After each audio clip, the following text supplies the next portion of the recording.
And it's interesting to hear about the audience reaction to it. I think it was Patrick T. Murphy down in the Royal Hibernian who wrote about the importance of giving time to abstract painting, and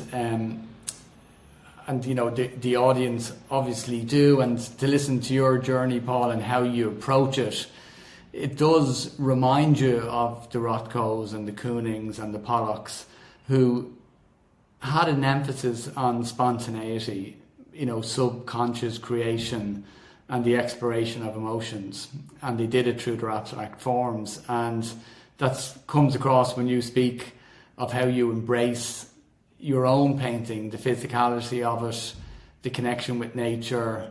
You know, it's what happens if you cut yourself. It's the art that would bleed out, and it's very much echoes that. And it's a wonderful creation, and well done.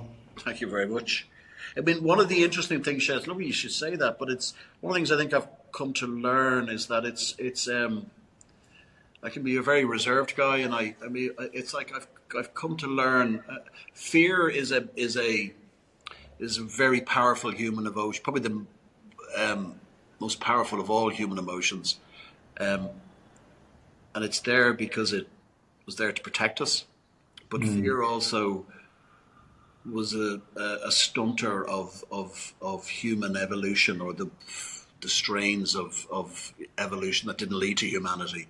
As I always say, those that stayed in the caves because they were too scared to leave the cave because they didn't know what was outside it, and then there was those few that did leave, explore. Some of them got killed, but some of them led on. And I think so. Fear for me is fear is the one thing that has held me back in my life. A couple of times, I always wanted, when I was a kid, to score the winning goal for Man United in the FA Cup final. After Alan Sunderland scored that horrendous last-minute goal for Arsenal in '77, I think it was, last minute. I was saying, no, I'm gonna score the winning goal for United in the FA Cup. I never did it, and I've never forgiven myself ever, and I don't think I ever will do. And it wasn't from lack of ability, but something held me back. And there's a couple of times in my life where I've just held myself back out of fear, and all I've done is hurt myself. And I think the funny thing is with art, what I've allowed myself to do is by putting it out there. So I would be painting even if I never showed a piece of work or sold a piece of work. I wouldn't give a shit. I'd still be doing this. I love it. It's what I do. But by putting it out there and allowing people to look at it, I'm getting over my fear. But it's actually, I've learned to trust.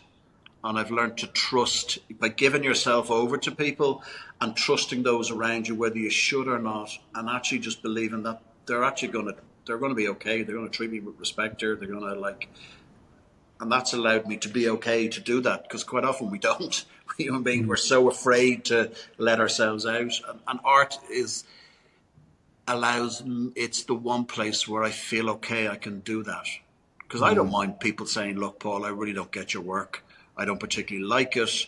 It doesn't connect with me." And I hug those people. I really do, because I love their honesty. I love it, but that's great. That's fine. That's okay.